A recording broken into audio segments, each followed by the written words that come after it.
Physics book 2 सबसे underrated किताब। Physics book 2 सबसे ज्यादा कम मेहनत जिस पे आपने की है वो किताब। फिजिक्स पार्ट 1 जो है, बुक 1 जो है, उस पे आप अप्रैल से कभी कभार मार्च से मेहनत करना शुरू करते हो और फिर आप उसे अक्टूबर नवंबर तक पढ़ते हो। सबसे ज्यादा मेहनत करते हो, सबसे ज्यादा टाइम देते हो। लेकिन वहीं पे अगर हम देखें तो फिजिक्स बुक 2 जो है उस पे आप मोस्टली शुरुआत करते हो पढ़ाई करना अक्टूबर से, कभी कभार तो नवंबर से, और बचता क्या है नवंबर, दिसंबर और जनवरी। स्कूल में, इंस्टीट्यूट्स में, जहां पे भी हम लोग रिस्पेक्टिवली पढ़ाई करते हैं वहां पे भी पार्ट 2 सबसे ज्यादा जल्दी जल्दी कराई जाती है और आपके पास उसका रिवीजन का भी टाइम नहीं मिलता है।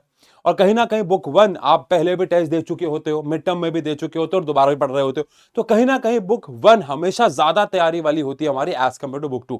इसीलिए बुक 2 में आप बहुत कम स्कोर करते हो और दैट इज वाई सेशन आपके लिए बुक 1 से भी ज्यादा इंपॉर्टेंट है। तो भैया हमने आशु गई 11 12 पे, यानी इसी चैनल पे, बुक 1 के टॉप 31 न्यूमेरिकल्स को करवाया था लाइव सेक्शन में, जाके आप देख सकते हैं। और केमिस्ट्री में भी बुक 1 बुक 2 के सारे क्वेश्चंस हमने लाइव सेक्शन में अगेन इन्हीं लास्ट हफ्ते में करवाए हैं। लेकिन बुक 2 आपके पास लेके आ रहे हैं रिकॉर्डेड फॉर्म में।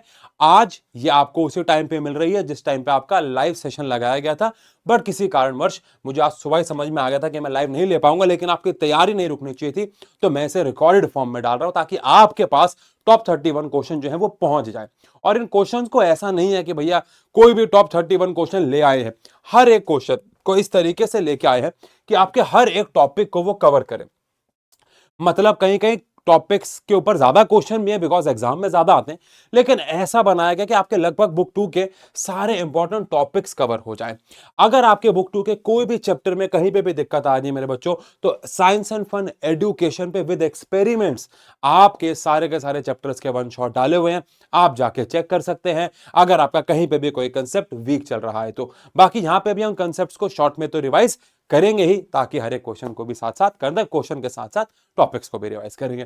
तो चलिए एक नोटबुक एक पेन का सामने तैयार रख लीजिए, क्योंकि आप साथ साथ क्वेश्चन बनाएंगे तभी मजा आएगा। ऐसा नहीं है कि आप सिर्फ इस वीडियो को देख के चले जाए, बेटा ये कोई नेटफ्लिक्स की वीडियो नहीं है, तो साथ साथ क्वेश्चन को बनाएंगे। मैं तो कह रहा हूं रिकॉर्ड फॉर्म में है तो फायदा उठाएंगे, रोक लेंगे वीडियो को पॉज कर लेंगे, चाहे क्वेश्चन पे अगर आता है तो सॉल्व कर लेंगे, नहीं आता तो देख लेंगे, और अगर सॉल्व हो गया तो ऐसे आगे डेक डेक डेक डेक करके आगे बढ़ेंगे और अपना सॉल्यूशन मैच कर लेंगे, बेहतर रहेगा ना। चलो आ जाओ, ठीक है। तो भैया सबसे पहले शुरुआत करते हैं पहले ही सवाल से, जो कि पहला ही सवाल आपको काफी 2-3 कंसेप्ट जो है वो सिखा देगा। कैसे, देखो, thermodynamic system is taken from the cycle P Q R S P.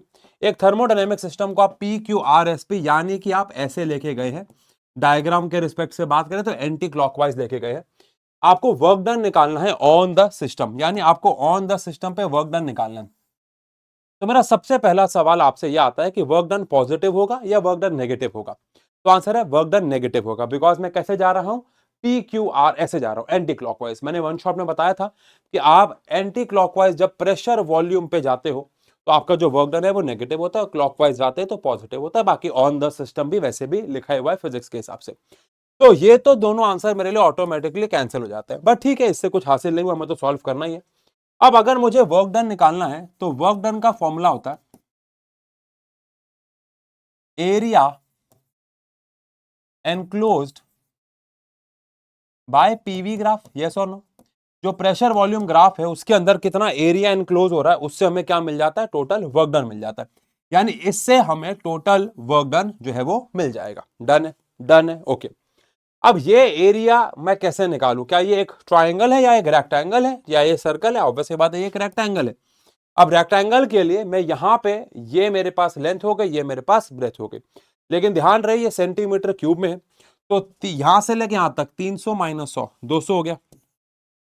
लेकिन क्योंकि ये सेंटीमीटर क्यूब में तो मुझे इसे 10⁻⁻6 से मल्टीप्लाई करना होगा मीटर क्यूब में कन्वर्ट करने के लिए। और ये मेरे पास प्रेशर है जो कि 300 से 100 है, यानी कितना है ये 200, अगेन ये भी है तो 200, लेकिन ये किलो पास्कल है, किलो पास्कल को पास्कल में कन्वर्ट करने के लिए अगेन 10⁻³ से मल्टीप्लाई करना होगा। लेकिन ये सारा आंसर फाइनली माइनस में आएगा, वो अलग बात है।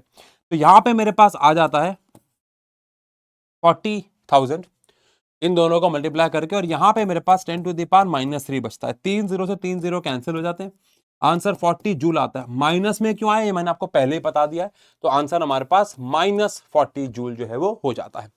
यहां पे सारा खेल प्लस माइनस का ही था, बाकी तो एक छोटा सा फॉर्मूला लगा है कि एरिया निकालना होता है। डन है जी। चलिए अगला सवाल। अब देखो ये सेम सवाल है लेकिन इसमें क्या अलग है। An ideal gas is taken around A B C A. इस बार आप उसे कैसे लेके गए हो, इस बार आप उसे ए बी सी ए ऐसे लेके गए हो, तो इसका मतलब है वर्क डन पॉजिटिव आएगा। ऑल सारे के सारे ऑप्शन भी पॉजिटिव ही है। ये पीवी ग्राफ है, amount of heat given to the system during a cycle. आपको अमाउंट ऑफ हीट यानी बेसिकली वर्क डन ही निकालना है, ठीक है ना। यानी अगेन अगर मैं बोलूं अमाउंट ऑफ हीट, तो अमाउंट ऑफ हीट अगेन मेरे पास एरिया इसके अंडर का ही आएगा, सेम इस बार फिर से वही एरिया एनक्लोज्ड ही आएगा भाई। अरे हीट भी तो वर्क एनर्जी का एक ग्रुप है यार। अब यहां पे क्योंकि ये एक ट्रायंगल है तो फिर पास फॉर्मूला हो जाएगा हाफ बेस। बेस कितना है, ये मेरे पास 3v है, ये मेरे पास v है, तो 3v माइनस v यानी कि 2v हो जाएगा ना भाई, यानी कि 2v हो जाएगा भाई। ठीक है जी, ठीक है जी। और हाइट कितनी हो जाएगी हमारे पास 4p माइनस p, यानी कि 4p माइनस p कितना हो जाएगा भाई 3p हो जाएगा। ठीक है भाई, 2 से 2 कैंसिल हो जाएगा, यहां पे बच जाएगा v, वहां पे मेरे पास आ जाएगा 3p। अरे भैया मुबारक हो, क्या आंसर आ गया हमारे पास 3pv आंसर आ गया भाई। कितना आंसर आ गया 3pv, जो कि हमारा सेकंड ऑप्शन करेक्ट हो जाता है। डन है क्या। चलिए आगे सवाल पे आते हैं। बहुत लाजवाब question, kinetic theory of gases का एक्सरसाइज के सवाल से इंस्पायर्ड क्वेश्चन है, बहुत ध्यान सुनना। Given is the graph between PV by T, यहां पे प्रेशर वॉल्यूम टाइम है, एंड यहां पे आपके पास प्रेशर है 1 ग्राम ऑक्सीजन गैस है at 2 different temperature T1 and T2, T1 and T2। ठीक है ठीक है ठीक है। As shown in the figure the density of the oxygen gas, oxygen की डेंसिटी 1.427 है। आप मुझे बताना डेंसिटी की कोई जरूरत है कि नहीं। The value of PV by T at point A and B, ये हमारे पास ए पॉइंट है, ये हमारे पास ए पॉइंट है भाई, ये हमारे पास ए पॉइंट है, और यहां पे मेंशन नहीं है लेकिन ये हमारे पास बी पॉइंट है। ठीक है, अब ए और बी पॉइंट पे आपको पीवी बाई टी की वैल्यू बतानी है। अगेन अगर आपने काइनेटिक थ्योरी ऑफ गैसेस किया है मेरे बच्चों, तो आपको पता है ये जो डॉटेड लाइन है, अरे लिखा भी हुआ है, ये डॉटेड लाइन रिप्रेजेंट कर रही है आइडियल गैस को, ये डॉटेड लाइन रिप्रेजेंट कर रही है आइडियल गैस को। इसका मतलब है ये जो पॉइंट्स हैं जहां पे ये जो ग्राफ है ये हमारी आइडियल गैस से मैच हो रहा है, इसका मतलब है मैं कौन सी गैस की इक्वेशन इन पॉइंट्स पे लगा सकता हूं, आइडियल गैस की इक्वेशन। यानी ए और बी वो पॉइंट्स है जहां पे मैं आइडियल गैस की इक्वेशन अप्लाई कर सकता हूं। अब आइडियल गैस इक्वेशन के हिसाब से PV is equal to nRT होता है। मुझे किसकी वैल्यू निकालनी है, पीवी बाय टी की वैल्यू निकालनी है, तो पीवी बाय टी किसके बराबर हो गया, एनआर के। पीवी बाय टी किसके बराबर हो गया, एनआर के। तो यानी बेसिकली अगर मुझे पीवी बाय टी की वैल्यू निकालनी है तो बेसिकली मुझे एनआर की वैल्यू निकालनी है। ओके, एन क्या होता है, number of moles, number of moles होता है मास, यानी कि जो ऑक्सीजन है उसका मास जो कि 1 ग्राम है, अपॉन में ऑक्सीजन का मोलर मास जो कि 32 है, जो कि 32 है। और आर की वैल्यू एस आई यूनिट्स में कितनी होती है, 8.314।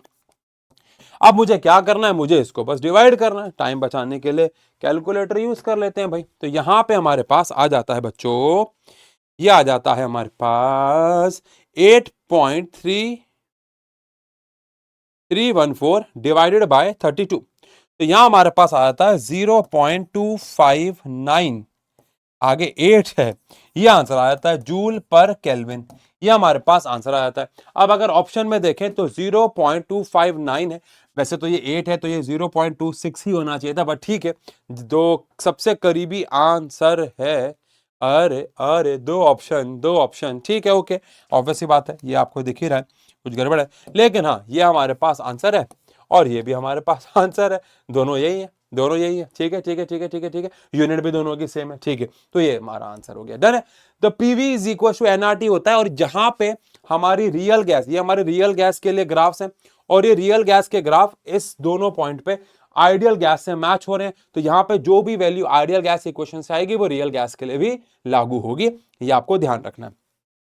एनसीईआरटी में इसी का लेवल अप भी था कि अगर हम ऑक्सीजन के बजाय हाइड्रोजन ले लेंगे 1 ग्राम तो क्या वैल्यू में फर्क पड़ेगा, आंसर है हाँ, बिकॉज ऑक्सीजन का मोलर मास 32 है लेकिन हाइड्रोजन का तो 2 होगा ना, तो आंसर 4 पॉइंट कुछ आ जाएगा। वो जो 4 पॉइंट है वो एक्चुअली में हाइड्रोजन के लिए ही आंसर है शायद, ठीक है ना। चलो बाकी आगे बढ़ते हैं, अगले सवाल पे आते हैं। ओके, चलिए अगला सवाल, अगला सवाल कह रहा है आओ पढ़े भाई। The load versus elongation graph for to wires, load versus elongation, ये एक्चुअली में हुक्स लॉ का ओरिजिनल वर्जन है, दे रखा है। Of the same material is shown in the figure, the thickest wire is represented by the line. ठीक है, आप इसे दिमाग में सोचो यंग्स मॉड्यूलस के रिस्पेक्ट में। देखो ये लोड है, ये एक्सटेंशन है, जितना ज्यादा लोड लगा रहे हैं उतना ज्यादा एक्सटेंशन हो रहा है। ग्राफ जो है वो एक स्ट्रेट लाइन है, जस्टिफाइड है। लेकिन क्या ये कहना ठीक होगा कि एक्सटेंशन जो होता है, एक्सटेंशन जो होता है यानी कि जो डेल्टा एल होता है, ये इनवर्सली प्रोपोर्शनल होगा थिकनेस के? सोच के बताओ,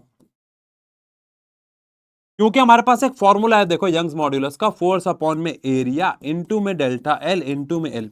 यहां से अगर मैं डेल्टा एल की वैल्यू निकालता हूं तो फोर्स अपॉन में एरिया इनटू में गामा आ जाता है, और ऊपर हमारे पास एल रह जाता है। ये यहां चला गया, ये यहां चला गया। अब अगर देखें, मान लेते हैं बाकी सब कांस्टेंट भी है, तो जो डेल्टा एल है, क्या ये एरिया ऑफ क्रॉस सेक्शन के इनवर्सली प्रोपोर्शनल होता है? कितना खिंचाव पैदा होगा, क्या ये एरिया ऑफ क्रॉस सेक्शन के इनवर्सली प्रोपोर्शनल है? यस। यानी कि अगर थिकनेस ज्यादा है तो आपको सेम एक्सटेंशन पैदा करने के लिए ज्यादा लोड लगाना पड़ेगा। यानी कि अगर आप आसान शब्दों में कहूं, एक सर्टेन अमाउंट ऑफ लोड लगाते हो, एक सर्टेन अमाउंट ऑफ अगर आप लोड लगाते हो, तो एक सर्टेन अमाउंट ऑफ लोड पे, एक सर्टेन अमाउंट ऑफ लोड पे सबसे कम एक्सटेंशन डी को मिल रहा है, और सबसे ज्यादा ए तो लगभग यहां आ गया, सबसे ज्यादा एक्सटेंशन ए को मिल रहा है, सी को उसके बाद मिल रहा है, फिर बी को, और सबसे ज्यादा, तो सबसे कम एक्सटेंशन किसको मिल रहा है भाई? सेम लोड लगाने पे सबसे कम एक्सटेंशन किसको मिल रहा है भाई? आंसर है डी को मिल रहा है। इसका मतलब है डी वायर सबसे ज्यादा मोटी, सबसे ज्यादा थिक वायर है, उसका एक्सटेंशन करना सबसे मुश्किल है, यानी ओडी। तो ओडी इज द आंसर। अगर यहां पे थिनेस्ट वायर पूछा होता कि सबसे पतली वायर कौन सी है, तो आंसर ए हो जाता क्या? यस, ए हो जाता भाई। चलो अगले सवाल पे आते हैं। टू स्मॉल स्फेयर्स जिसका रेडियस आर है, फिर जिसका रेडियस 3r है। मैंने आपको बताया मैं सीक्वेंस में क्वेश्चन नहीं लेके आया हूं, पेपर्स के करीब जब हम आते हैं, अगर हम चैप्टर वाइज रिवीजन कर रहे हैं अलग बात है, लेकिन जब भी मैं क्वेश्चन के सेशन बनाता हूं मैं हमेशा मिक्स क्वेश्चन ही लेके आता हूं, क्योंकि पेपर में भी आपके सामने सवाल मिक्स फॉर्म में ही आने वाले हैं।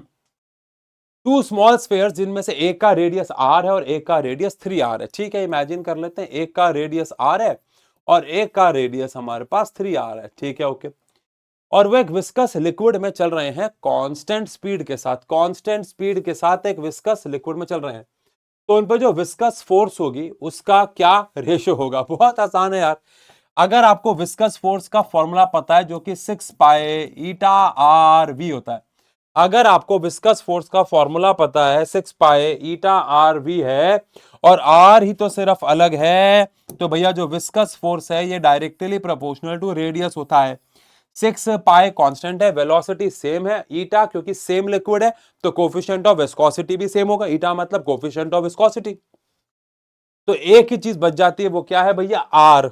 तो फोर्स आर के डायरेक्टली प्रोपोर्शनल हो जाती है।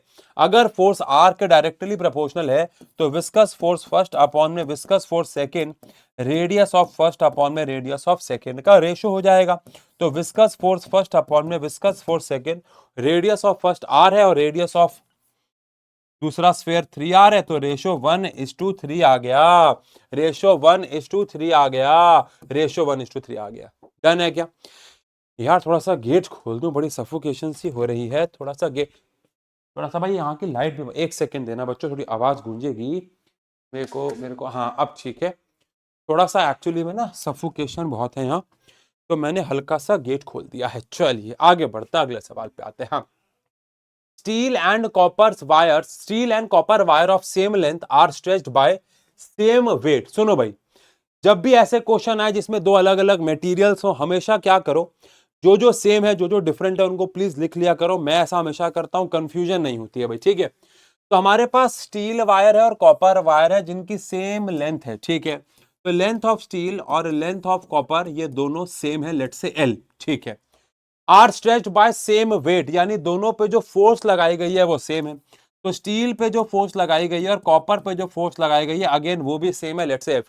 लेकिन जो यंग्स मॉड्यूलस है वो दोनों के अलग अलग है। स्टील होने भी चाहिए क्योंकि यंग्स मॉड्यूलस मटेरियल पे ही तो डिपेंड करता है। अब यंग्स मॉड्यूलस जो स्टील का है वो 2 इंटू में 10 टू द पावर 11 है, पास्कल कह लेते हैं अभी। और यहाँ पे जो कॉपर का है भैया वो 1.2 इंटू में 10 की पावर 11 पास्कल है। ठीक है। The ratio of increase in length, आपको डेल्टा एल का रेशियो निकालना है। ठीक है, आओ प्लानिंग कर लेते हैं। वैसे प्लानिंग की तो बड़ी कोई ज्यादा जरूरत है नहीं, बट फिर भी आओ। डेल्टा एल का फॉर्मूला क्या है? यंग्स मॉड्यूलस का फॉर्मूला होता है फोर्स इनटू में एल अपॉन में एरिया इनटू में डेल्टा एल। सही है क्या? ठीक है। अब मुझे डेल्टा एल निकालना है। डेल्टा एल मतलब कि कितना एक्सटेंशन हुआ, एफ एल ए गामा हो गया। इनमें से क्या क्या सेम है? इनमें से क्या क्या सेम है? क्या रेडियस सेम है? क्या रेडियस सेम है? Of same length are stretched by same weight one after other. The Young's modulus of steel and copper are इतना इतना। Okay okay okay. The ratio of increase in length, यहाँ पे area की तो कोई बात ही नहीं की है यार। हाँ, मेरे हिसाब से सेम थिकनेस भी होनी चाहिए। खैर आओ देखो, अगर मैं यहाँ पे बात करूं डेल्टा एल जो कि फोर्स पे डिपेंड करता है, फोर्स दोनों की सेम है। जो कि दोनों की इनिशियल लेंथ पे डिपेंड करता है, दोनों की इनिशियल लेंथ भी सेम है। Are stretched by the same weight. ठीक है, हाँ। तो रेडियस के बारे में कुछ नहीं बोल रखा है। ओके, कोई बात नहीं। अब यहां पे दोनों का बस यंग्स मॉड्यूलस अलग है। मेरे हिसाब से इस क्वेश्चन में सेम लेंथ और सेम थिकनेस भी देनी होनी चाहिए थी। सेम लेंथ और साथ ही साथ सेम थिकनेस भी गिवन होनी चाहिए थी, वो गिवन नहीं है।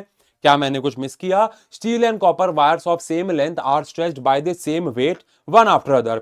Young's modulus of steel and copper are this the ratio of, हाँ तो इसका मतलब है थिकनेस मेंशन नहीं है और उसके आंसर में भी ऑप्शन में नहीं है, तो इसका मतलब है कि हमने यहाँ पे लिखित में कुछ मेंशन में मिस किया, वो है सेम थिकनेस। ओके। अब अगर डेल्टा एल में एफ भी सेम है, एल भी सेम है, ए भी सेम है, लेकिन बस गामा अलग है, तो क्या डेल्टा एल स्टील अपॉन में डेल्टा एल कॉपर का जो होगा, क्या वो यंग्स मॉड्यूल उल्टा हो जाएगा? क्योंकि इनवर्सली है, तो यंग्स मॉड्यूलस कॉपर का ऊपर आएगा और यंग्स मॉड्यूलस स्टील का नीचे आ जाएगा। ठीक है भाई। अब कॉपर का यंग्स मॉड्यूलस हमारे पास कितना है? 1.2 इंटू में 10 की पावर 11 है, और इसका कितना है? 2 इंटू में 10 की पावर 11 है। कट गया तो आ गया 12 अपॉन में 20। ठीक है। अगर हम इसको काट दे भैया तो 4 अपॉन में 3 अपॉन में 5, और 3:5 हमारे पास आंसर भी है। हाँ, तो इसका मतलब है थिकनेस के बारे में दे नहीं रखा है, गलती हो गई, कोई बात नहीं, हो जाती है। ठीक है, चलिए आगे बढ़ जाते हैं, अगले सवाल पे आते हैं। हाँ, metallic sphere of mass m falls through glycerin with terminal velocity vt।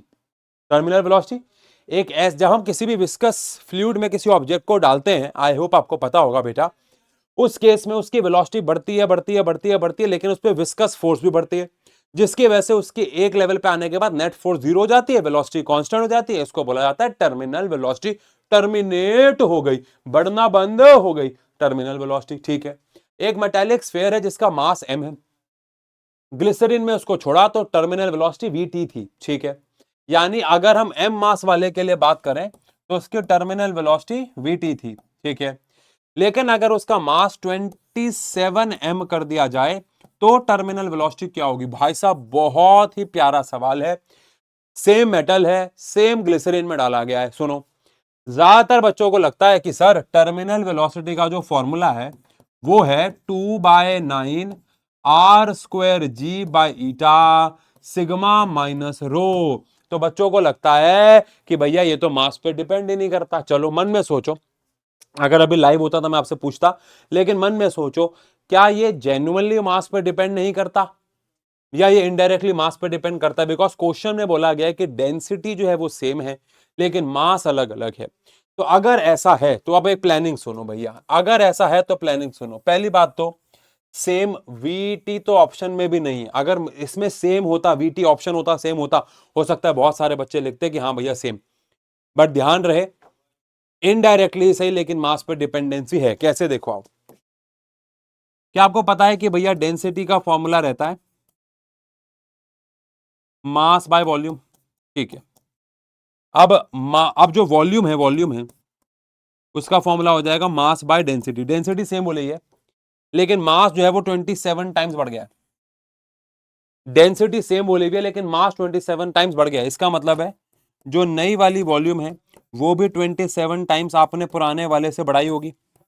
अरे भैया जो वॉल्यूम है वो मास के डायरेक्टली प्रोपोर्शनल है, तो अगर आपने मास को 21 गुना बढ़ाया है तो वॉल्यूम भी तो 21 गुना बढ़ेगी, बिकॉज आपने डेंसिटी को क्या रखा हुआ है, कांस्टेंट रखा हुआ है। अब अगर ऐसा है तो वॉल्यूम का फॉर्मूला होता है 4/3 पाई आर क्यूब एक स्फेयर के लिए। अब जो नया वाला रेडियस होगा, जिसको मैं ना ऐसा कर देता हूं, कैपिटल आर कर देता हूं, वो 27 गुना 27 टाइम्स हो जाएगा पुराने वाली वॉल्यूम के। 4/3 पाई से 4/3 पाई कट गया, यहां पे हमारे पास R cube is 27 times R cube हो गया। क्यूब रूट कर दूंगा तो नया वाला रेडियस 3 गुना हो गया पुराने वाले से। पहले तो ये समझो, अब रेडियस जो है वो 3 गुना बड़ा है, देखा जाए तो रेडियस जो है वो 3 गुना बड़ा है। अब मुझे बताओ, क्या जो टर्मिनल वेलोसिटी होती है, क्या जो टर्मिनल वेलोसिटी होती है 29g ईटा सिग्मा रो, ये सब कांस्टेंट है, क्वेश्चन में बोला हुआ है, लेकिन सब रेडियस जो है वेरी कर रहा है। इसका मतलब है terminal velocity is directly proportional to radius का स्क्वायर हो गया। Terminal velocity directly proportional to radius का स्क्वायर हो गया। अच्छा अब बताओ रेडियस कितना टाइम्स बढ़ा है, 3 गुना हुआ है। अगर रेडियस 3 गुना हुआ है तो क्या टर्मिनल वेलोसिटी 3 का स्क्वायर 9 गुना हो जाएगा? तो क्या नई वाली टर्मिनल वेलोसिटी 9 टाइम्स हो जाएगी पुराने वाले के, क्योंकि रेडियस 3 गुना हुआ है। जिस हिसाब से हमारे पास डी आंसर आ जाएगा।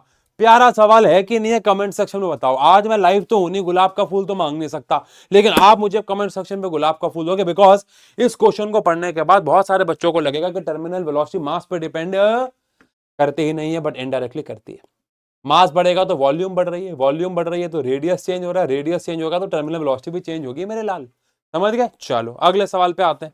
आओ भाई, पानी कहाँ है, दिमाग लगाओ भाई। अरे अरे एक सवाल क्या और एक सवाल क्या, बट ऐसे सवाल भी आने चाहिए। हम्म हम्म हम्म। क्या कह रहा है भाई सवाल देखो। कह रहा है 3 vessels A B C of different shapes, 3 vessel है, तीनों की शेप डिफरेंट है, आपको डायग्राम में दिख भी रहा होगा। Containing water up to same height, पानी सेम हाइट पे है, P A P B P सी।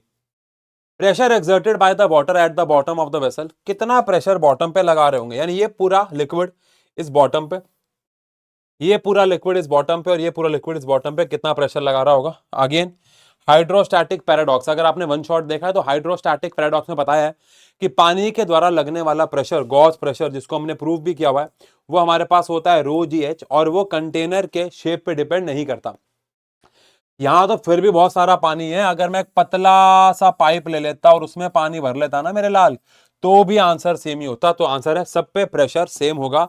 इसको हाइड्रोस्टैटिक पैराडॉक्स बोलते हैं। ऐसा लगता है कि भाई जिसका एरिया कम उसका प्रेशर ज्यादा, पानी का प्रेशर पानी के डेप्थ पे डिपेंड करता है, पानी के कॉलम पे डिपेंड करता है, जी पे डिपेंड करता है, और उसकी डेंसिटी पे डिपेंड करता है, शेप पे नहीं। विच मीन्स कि आंसर क्या हो गया भैया, आंसर क्या हो गया भैया, तीनों प्रेशर बराबर हो गए। डन है, आगे।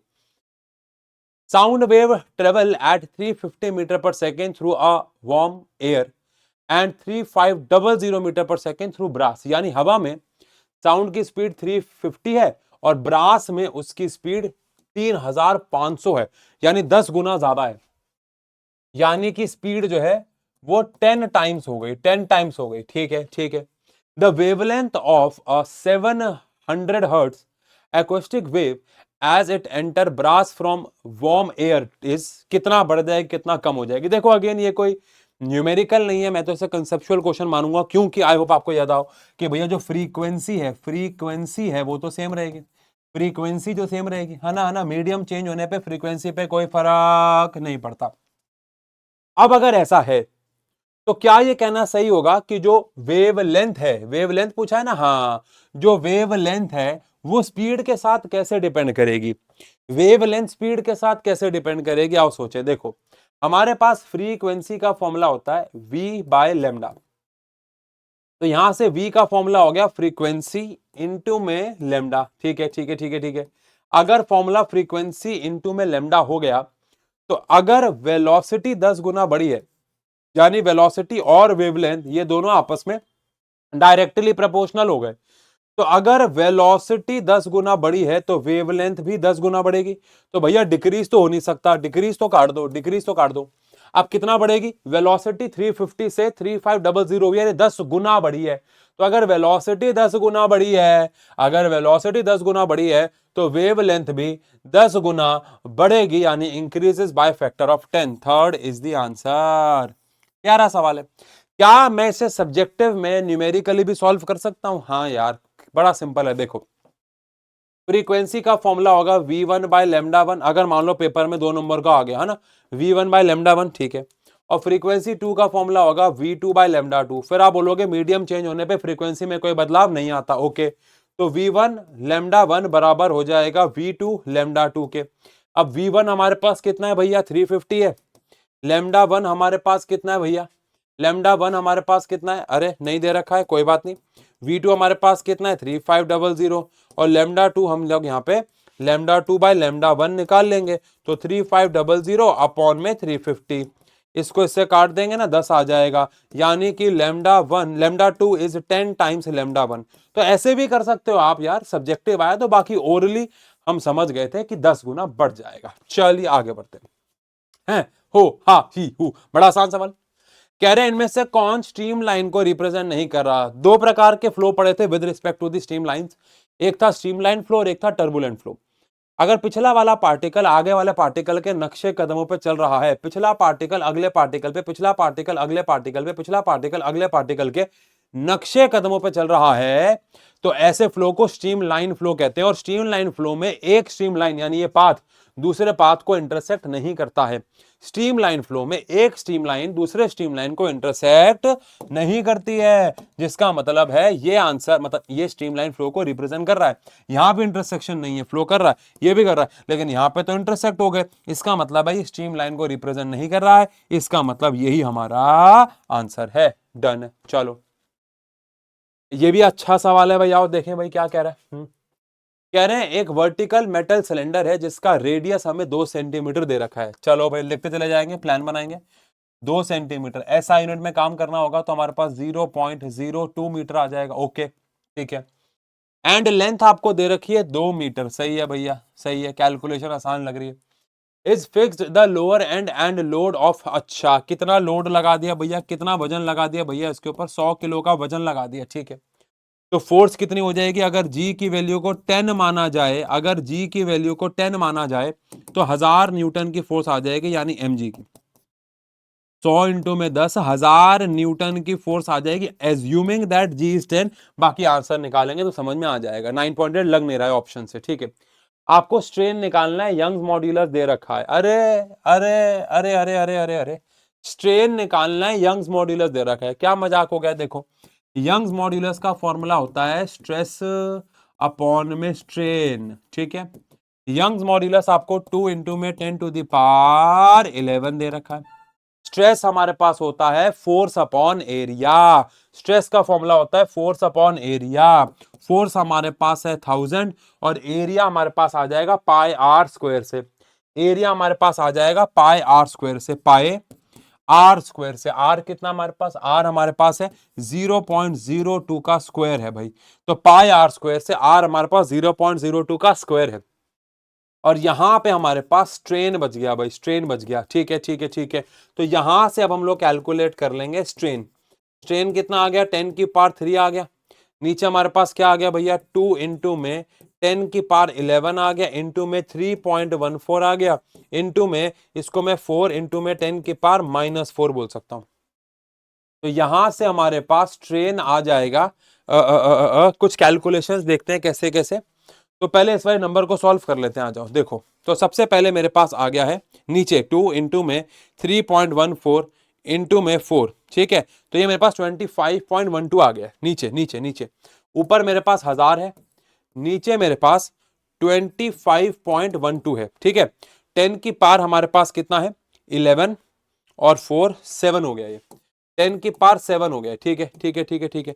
अब यहां पे अगर सॉल्व करेंगे तो हमारे पास आ जाएगा 1000 डिवाइडेड बाय 25.12, तो आंसर आ गया 39.8, ठीक है ठीक है ठीक है।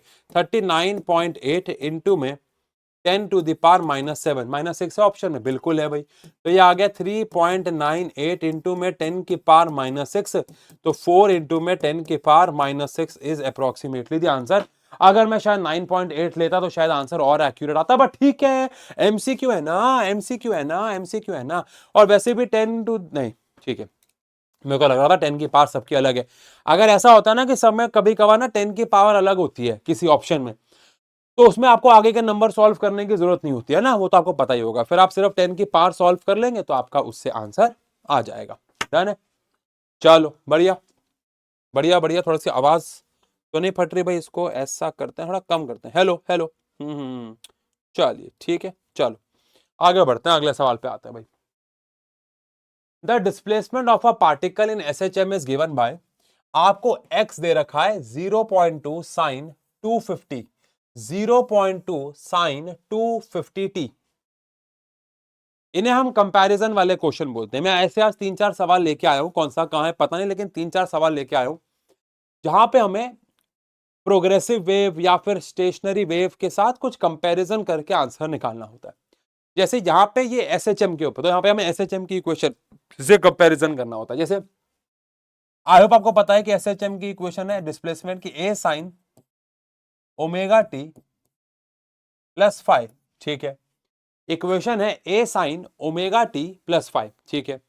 अब a sine omega T plus 5 में यहाँ पे 5 नहीं है, तो इसको मैं ऐसे भी लिख सकता हूं कि x is equal to a sine omega t. अरे मैंने भी क्वेश्चन भी नहीं पढ़ा है, मैं तो बता रहा हूं ऐसे क्वेश्चन में कंपैरिजन कैसे करते हैं, ठीक है। अब इसे कंपेयर कैसे करेंगे भाई, तो क्या हमारे पास यहाँ पे जो इक्वेशन है वो है x is equal to 0.2 sine 250t है ना।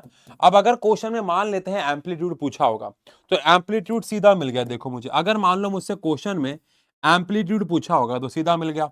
मान लो क्वेश्चन में मुझसे ओमेगा पूछा होगा तो सीधा मिल जाएगा। बट क्वेश्चन में पूछा क्या है, आपको मैक्सिमम स्पीड बतानी है, मैक्सिमम स्पीड। अब इसके लिए आपको मैक्सिमम स्पीड का फॉर्मूला आना चाहिए।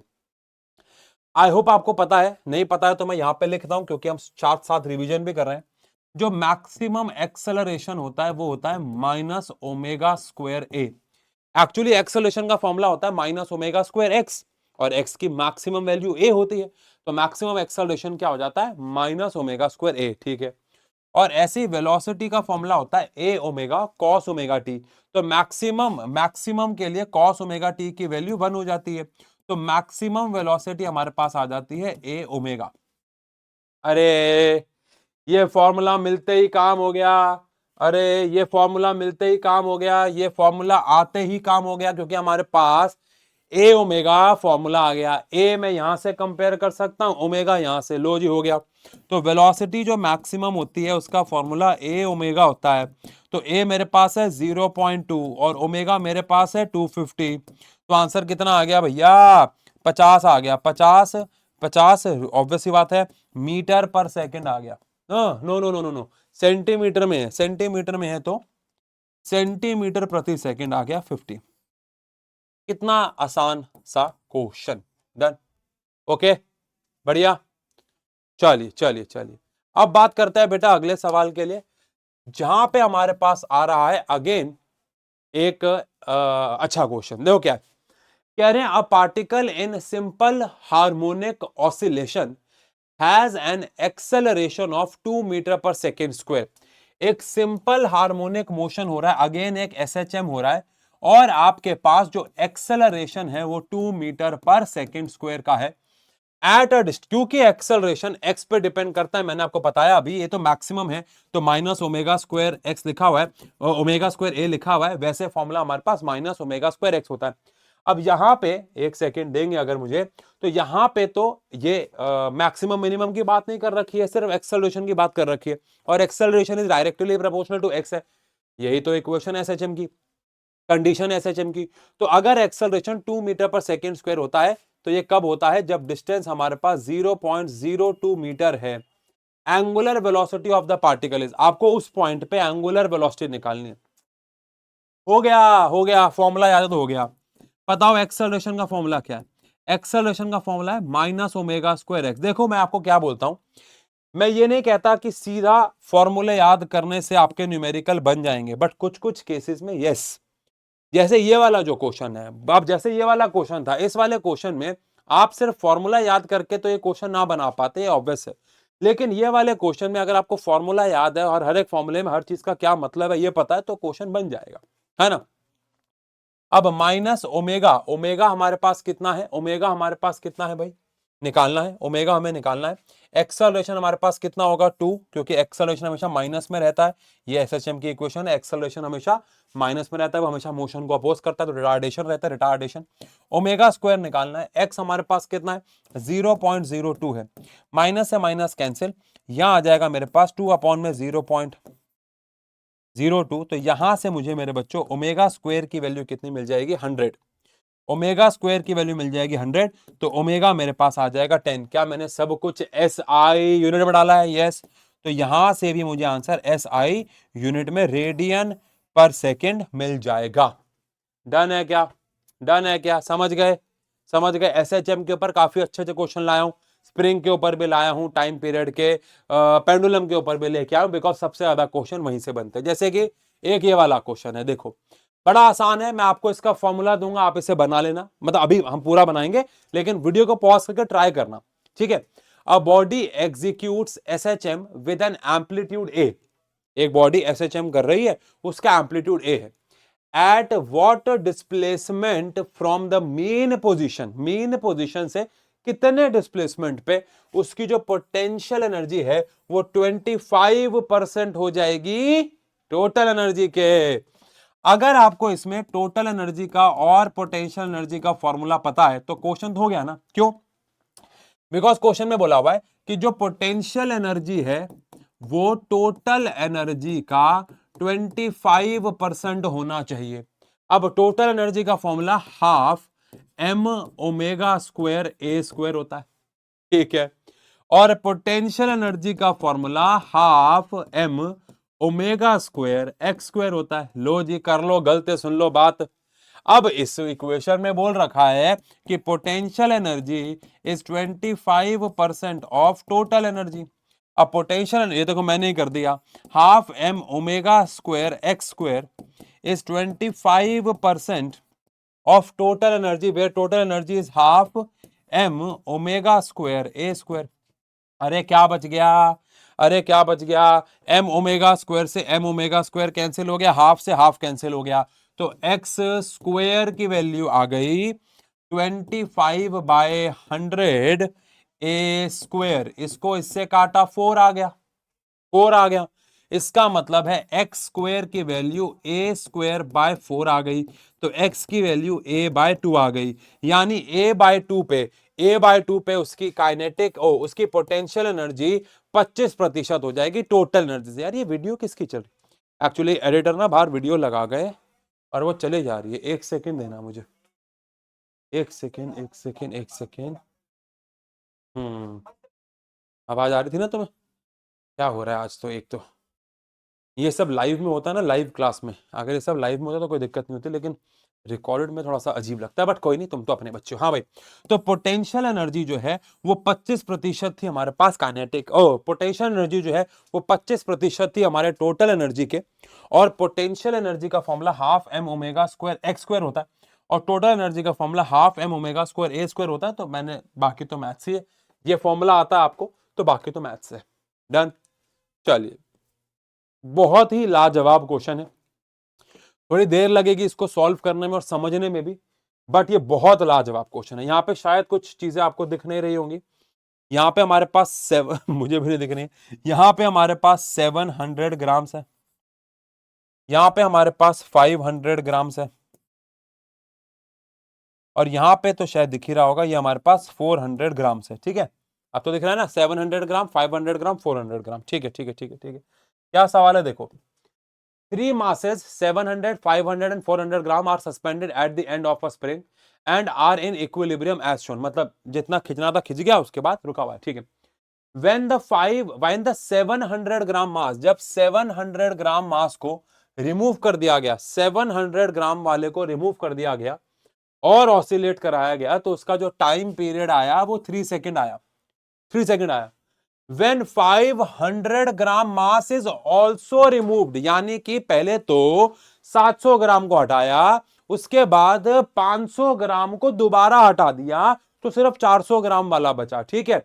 Is removed it will oscillate with a period of, तो वो कितने टाइम पीरियड से क्या करेगा, ऑसिलेट करेगा, ये आपको बताना है। आपको पता है क्या करना है, दो इक्वेशन बनानी है, उनको आपको सॉल्व करना है। ठीक है, आओ भाई।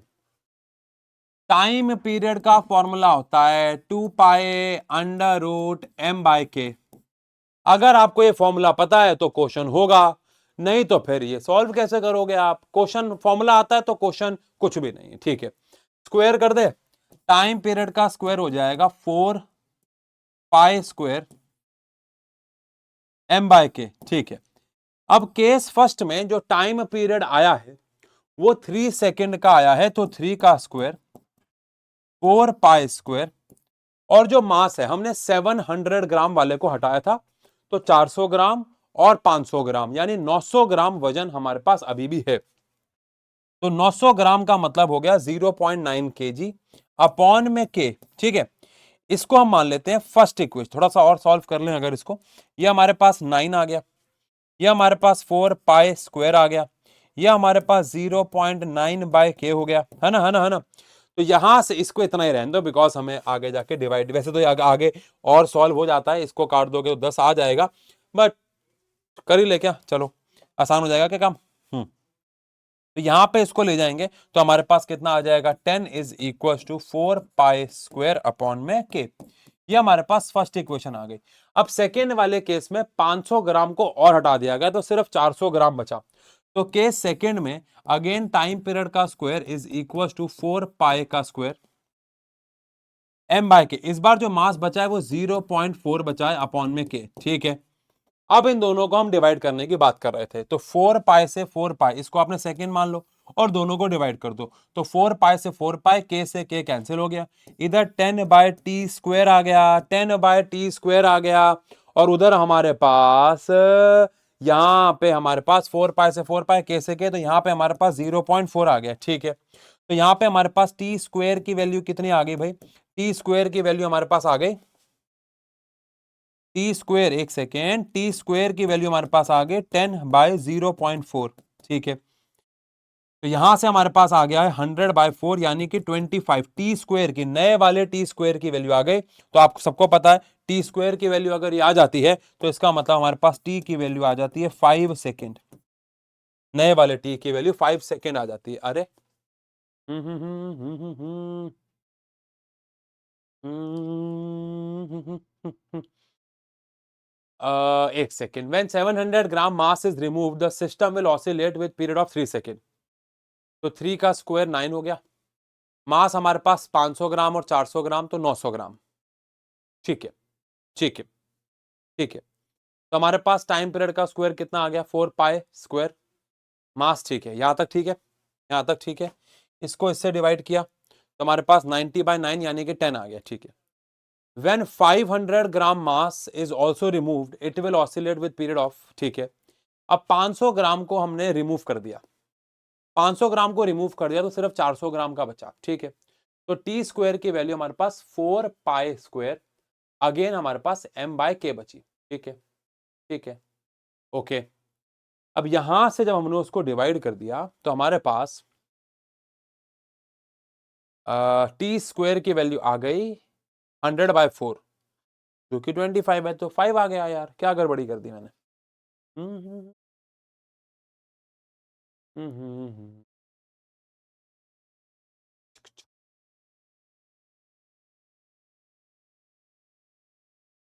The system oscillate with period of 3 seconds. When 500 gram mass is also removed, अब ऐसा तो नहीं बोला हुआ, वैसे बात है कि 500 को हटाया हुआ है और 700 को लगाया हुआ है तो 1100 है, क्योंकि क्वेश्चन बोला गया when 500 gram mass is also removed it will oscillate with period of. मेरे हिसाब से 5 आंसर है भाई। पहले टाइम पीरियड 3 सेकंड आया था, तो अब 5 कैसे आ रहा है, ये भी पॉइंट है, मास तो कम हो रहा है, मास कम हो रहा है तो टाइम पीरियड तो कम होना चाहिए था। मैंने इसका मतलब है कुछ तो कैलकुलेशन में गड़बड़ कर दी है।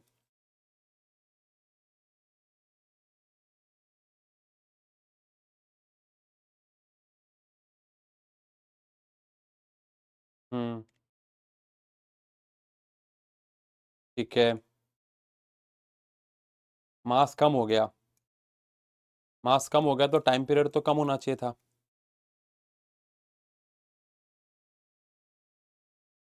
Okay okay okay okay.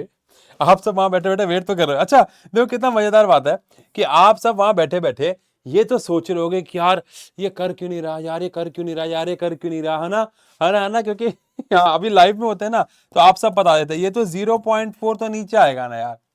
क्या करता आशु यार, गलत बात है। 0.4 तो नीचे आएगा। अब 0.4 अगर नीचे आएगा तो हमारे पास टाइम पीरियड का स्क्वायर जो है वो तो हमारे पास 4 हो जाएगा। यहां से टाइम पीरियड 2 सेकेंड हो जाएगा। अरे सही है। मैं वही सोचूं यार, मास के कम होने पे टाइम पीरियड बढ़ कैसे गया। अच्छा हुआ हमने इस वाली बात पे नोटिस कर लिया, वरना तो मैं कह देता कि ऑप्शन गलत है। बट अच्छा हुआ हमने इस बात पे नोटिस किया कि मास कम हो जाता है तब तो टाइम पीरियड भी तो कम होना चाहिए था। पर अगर पहले टाइम पीरियड 3 सेकेंड है तो अब टाइम पीरियड 5 कैसे आ रहा है, क्योंकि मैंने गड़बड़ करी। 1/0.4 होगा, मल्टीप्लाई हो जाएगा तो 4 का 2, यानी कि मुबारक हो। चलिए भाई अगले सवाल पे आते हैं। The period of simple pendulum, यानी कि the time period of simple pendulum inside a stationary lift is T, यानी एक लिफ्ट रुकी हुई। यानी देखो ये क्वेश्चन मुझे क्यों पसंद है, क्योंकि ये सवाल एक्चुअली में हमारे दो चैप्टर्स को आपस में जोड़ते हैं। जैसे कि ये लॉज ऑफ मोशन और हमारे ऑसिलेशन को जोड़ रहा है। कैसे? एक टाइम पीरियड निकालना है पेंडुलम का जो कि एक लिफ्ट में था, जब उस लिफ्ट रेस्ट पे थी तो टाइम पीरियड टी था, यानी सब कुछ नॉर्मल था। यानी कि जो टाइम पीरियड था वो टी था जब acceleration due to gravity G ही था। ठीक है।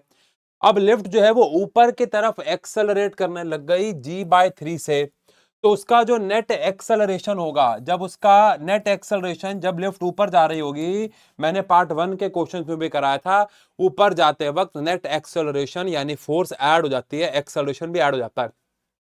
तो ऊपर जाते हुए नेट एक्सेलरेशन हो जाएगा g+g/3, तो नया वाला एक्सेलरेशन हो जाएगा 4g/3। ठीक है, ठीक है, ठीक है। अब आपसे पूछ रहे हैं कि तो बताओ नया वाला टाइम पीरियड क्या होगा। तो नया वाला जो टाइम पीरियड है यानी टी डैश, ये हो जाएगा 2π√L/g डैश। 2π√L/g डैश की जगह मैं लिख देता हूं 4/3g। अब यहां से अगर मैं 4 को बाहर ले लूं और 3 को बाहर ले लूं तो क्या √3/2 आ जाएगा, है ना। 4 का 2 बाहर आ गया, 3 हो गया, तो अंदर क्या बच गया हमारे पास 2π√L/g।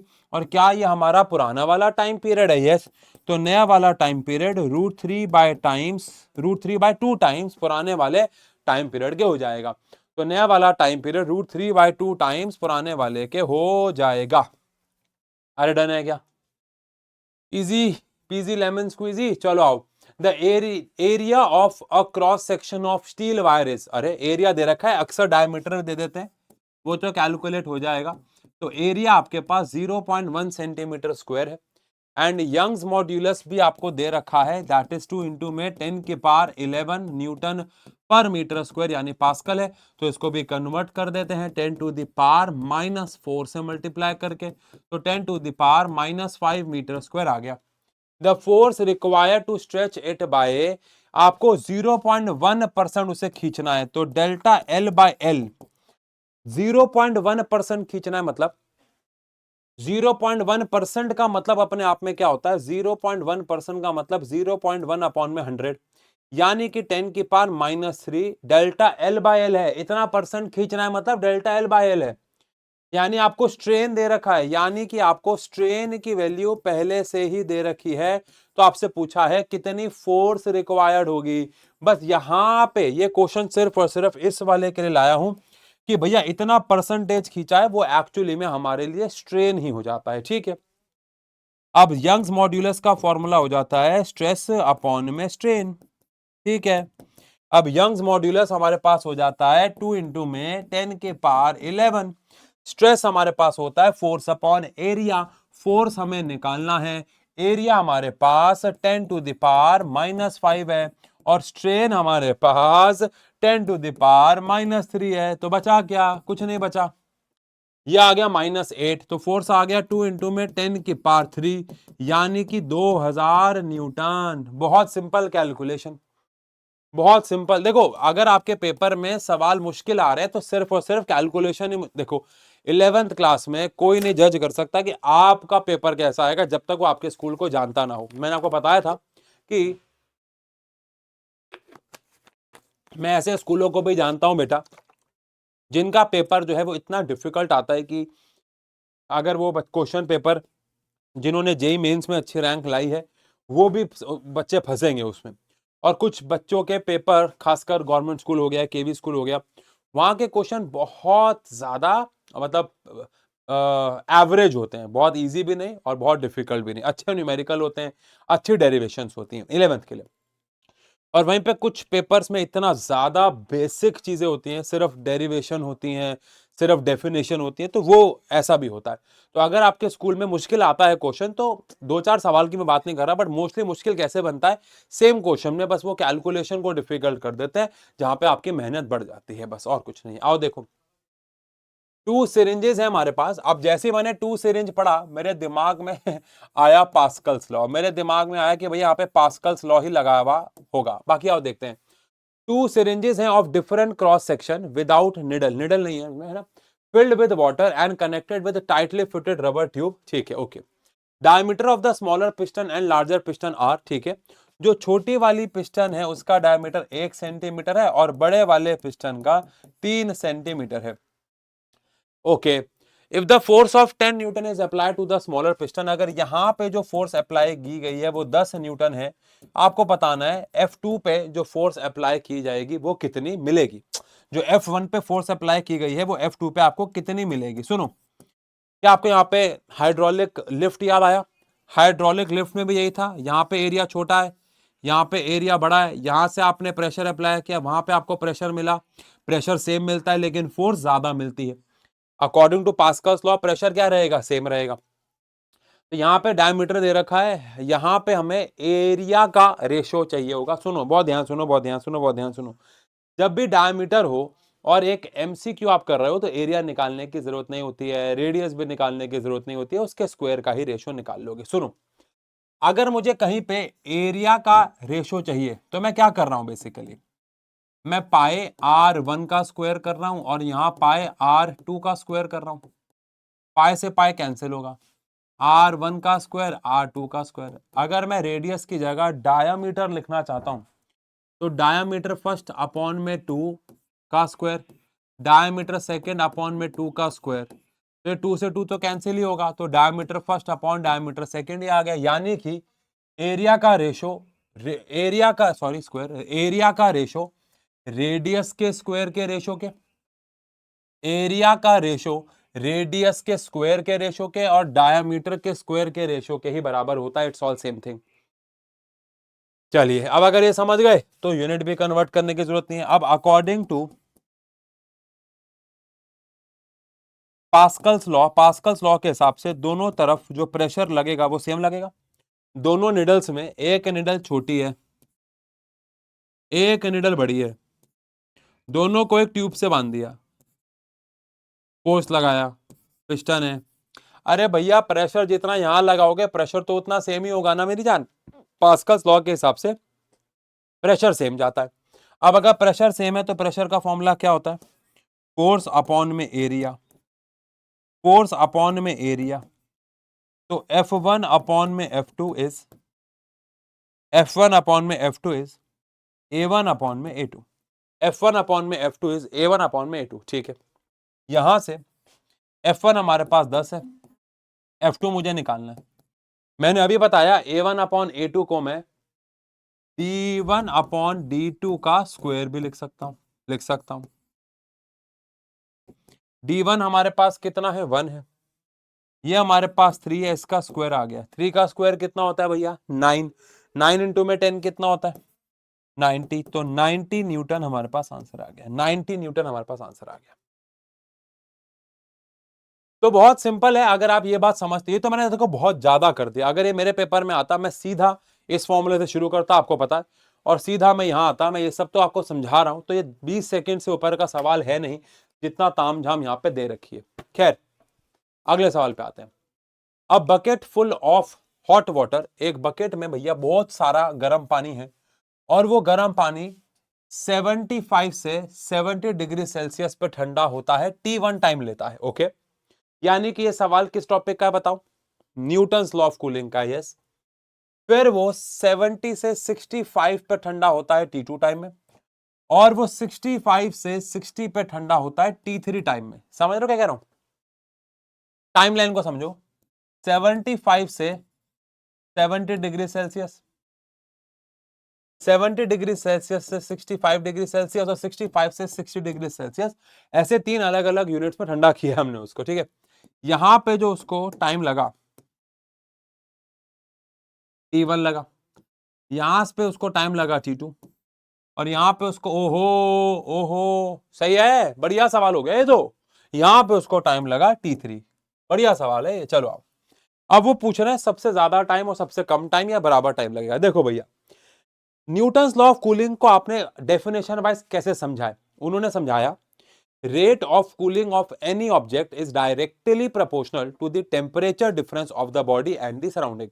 बॉडी और सराउंडिंग में जितना ज्यादा टेम्परेचर डिफरेंस होगा, कूलिंग उतनी ज्यादा फास्ट होगी। अब जैसे जैसे बॉडी कूल होती जा रही है, जो टेम्परेचर डिफरेंस है विद सराउंडिंग वो कम होता जा रहा है। यानी कि लेफ्ट टू राइट जाते वक्त अगर आप देखें, यहां से यहां जाते वक्त टेम्परेचर डिफरेंस जो है, टेम्परेचर डिफरेंस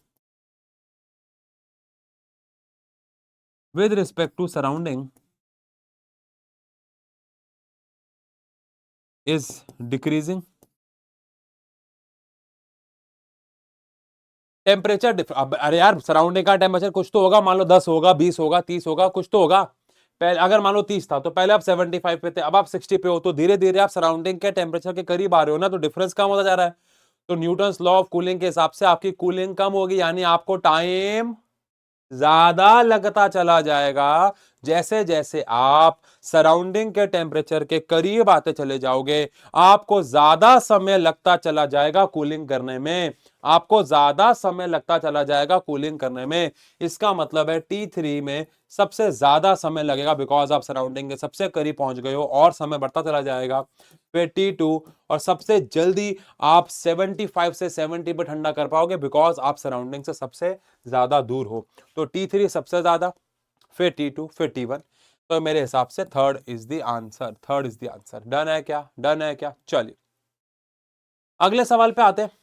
अगेन बड़ा प्यारा सवाल है, number of beats produced per minute निकालना है, पर मिनट। सुनो सुनो सुनो, प्लानिंग कर लेते हैं, प्लानिंग कर लेते हैं। अगर मुझे नंबर ऑफ बीट्स निकालना होता है पर सेकेंड, तो आई होप आपको फॉर्मूला पता है, फ्रीक्वेंसी 2 माइनस फ्रीक्वेंसी 1 करते हैं। बीट्स को बनाने के लिए दो अलग अलग फ्रीक्वेंसी के वेव्स को सुपर इम्पोज किया जाता है। जैसे यहाँ पे हमारे पास पहले वाले की ओमेगा आपको दे रखा है, और यहाँ पे इसका भी ओमेगा दे रखा है, बट ये तो ओमेगा है। हमें फ्रीक्वेंसी का डिफरेंस निकालने से नंबर ऑफ बीट्स पर सेकंड मिल जाती है, लेकिन मुझे क्वेश्चन में बोला गया है नंबर ऑफ बीट्स निकालो पर मिनट। अब अगर मुझे number of beats per minute निकालनी है, तो जो भी इसका आंसर आएगा मुझे उसको 60 से मल्टीप्लाई करना होगा, बिकॉज एक मिनट में 60 सेकंड होते हैं। लेकिन मुझे उससे पहले तो फ्रीक्वेंसी निकालनी पड़ेगी ना, तो आओ सबसे पहले फ्रीक्वेंसी निकाल लेते हैं। मैंने बताया था ये आपको y1 is equal to 4 sine 500 pi T दे रखा है, यहाँ y2 आपको 2 साइन 506 पाई टी दे रखा है। और मैंने आपको बताया था कि हमारे पास जो इक्वेशन होती है y is equal to A sine omega T होती है, उस हिसाब से ओमेगा 1 आपके पास, क्योंकि हमारे पास होता है ओमेगा टी, तो ओमेगा 1 आपके पास 500 पाई है, और ओमेगा 2 आपके पास 506 पाई है। ठीक है, अब ओमेगा से फ्रीक्वेंसी कैसे निकालते हैं, आई होप आपको पता है। ओमेगा का फॉर्मूला 2 पाई बाय टी और 1 अपॉन टी फ्रीक्वेंसी होता है, तो 2 पाई एफ हो जाता है। एक एक छोटी छोटी बात भी डिस्कस कर रहा हूं, क्वेश्चन में देख लो। अब अगर ऐसा है तो 500 पाई को मैं 2 पाई f1 के अगर बराबर रख दूंगा, तो मेरे पास यहाँ पे जो f1 है उसकी वैल्यू कितनी आ जाएगी बेटा? 250 हर्ट्स आ जाएगी। ठीक है, और ऐसे ही अगर मैं इसको बराबर रख दूंगा 2 पाई f2 के, तो यहां से मुझे f2 कितना मिल जाएगा, इससे कैंसिल हो जाएगा, तो 253 हर्ट्स आ जाएगा, 253 हर्ट्स आ जाएगा।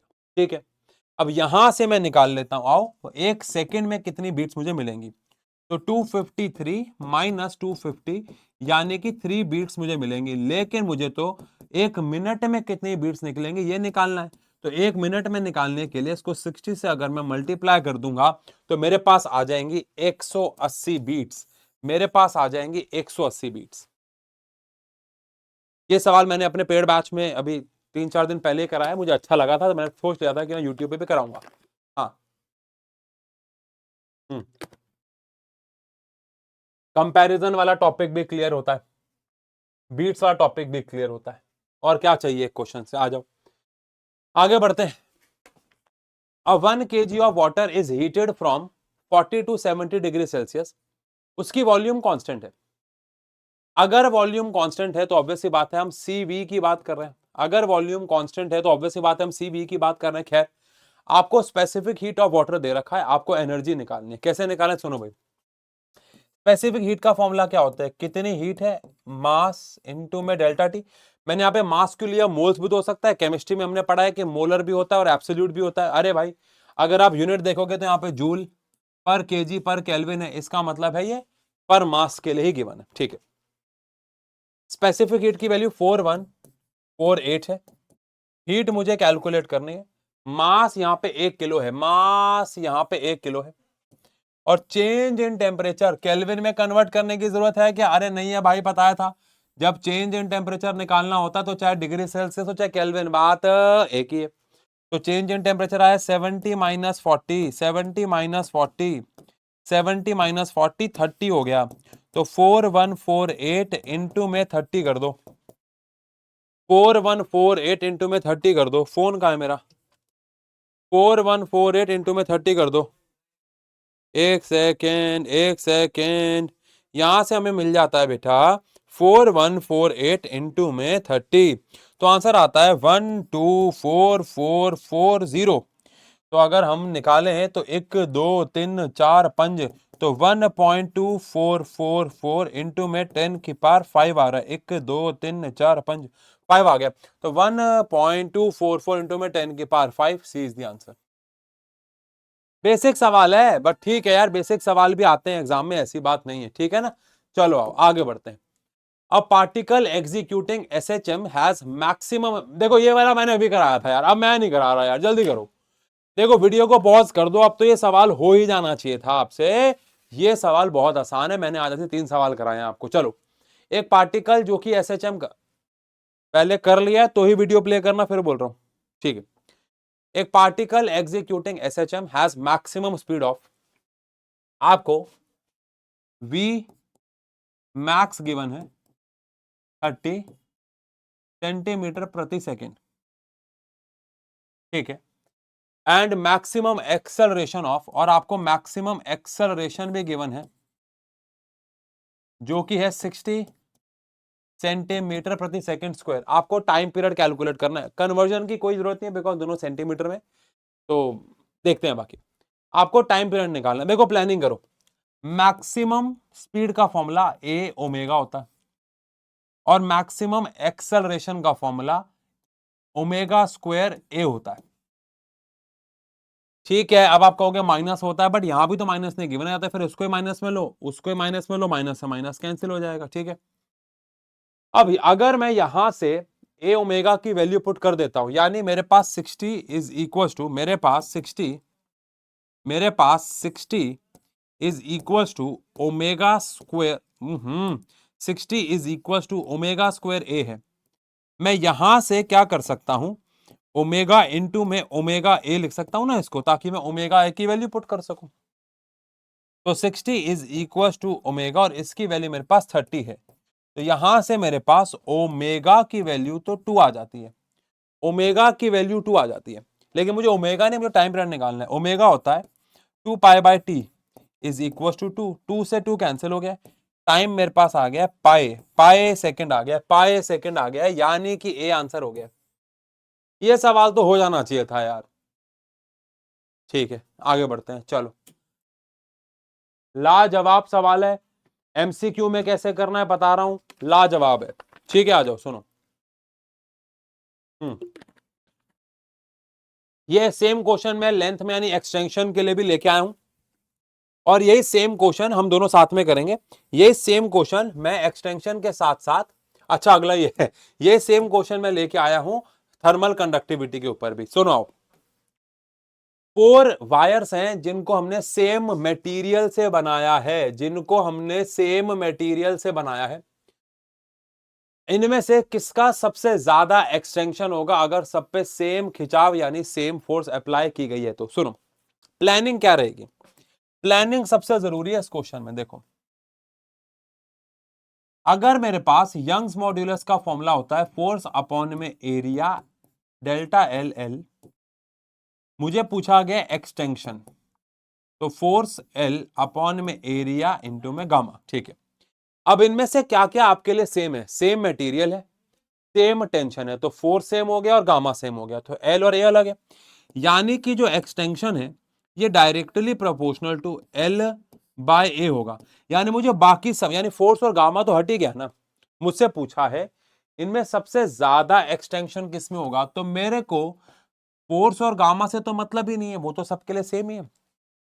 तो जिसके लिए एल बाय ए की वैल्यू ज्यादा होगी उसके लिए डेल्टा एल भी ज्यादा होगा, जिसके लिए एल बाय ए की वैल्यू ज्यादा होगी उसके लिए डेल्टा एल भी ज्यादा होगा। पहले तो ये समझो। अब दूसरी बात समझो, हमें क्वेश्चन में एल और ए नहीं लेकिन डायमीटर दे रखा है, एल और ए नहीं लेकिन डायमीटर दे रखा है। अभी अभी थोड़ी देर पहले बताया था कि अगर हम यहां पे एल बाय एरिया की जगह पाए आर स्क्वायर कर देते हैं, तो पाए भी तो एक कांस्टेंट है, तो L is directly proportional to L by R square, और आर स्क्वायर की जगह मैं डायमीटर का स्क्वायर भी तो लिख सकता हूं।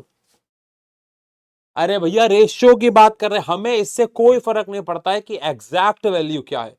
जिसके लिए एल बाय आर स्क्वायर की वैल्यू ज्यादा होगी उसके लिए एल बाय डी स्क्वायर की वैल्यू भी ज्यादा होगी, क्योंकि आर स्क्वायर और डी स्क्वायर दोनों में 1/2 का फर्क 1/4 का फर्क होता है, तो वो सेम रहेगा।